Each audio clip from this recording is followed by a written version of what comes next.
Hey everyone, I'm Jordan, a developer advocate over at Superwall, and in this video we are going to install our Flutter SDK in a brand new project and present a paywall all under 1 minute. Let's start the clock and get started. The first thing we'll do is make a brand new Flutter project. Then I'm going to open that up in Visual Studio Code. And from there, I'm going to add Superwall dependency. You just go down to dependencies and you'll want to add it right in here. Great. Once I've done that, I need to go back to the terminal and install it. Okay, now I'm going to take care of the minimum deployment targets I need. In my Xcode project, I changed it from iOS 12 to 17, and I also went to signing in capabilities and added my own team.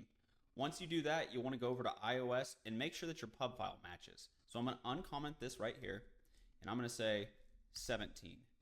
And then this is a perfect time to go in here and run pod install. So I'll do that now. Okay, so next I'm going to import Flutter into my project just like that. And at this point, I need my API key.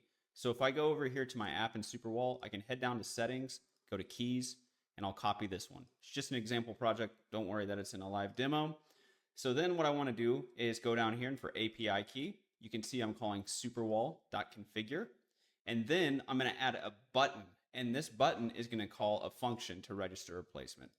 Let me put that function in now.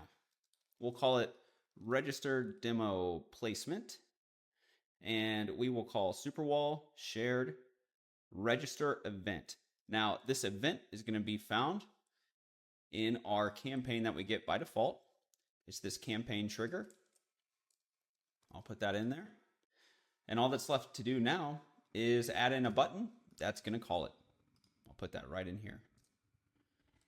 Register demo placement. Okay, let's run it and see what happens. Okay, it's built, it's run. Let's present the paywall. And there we go.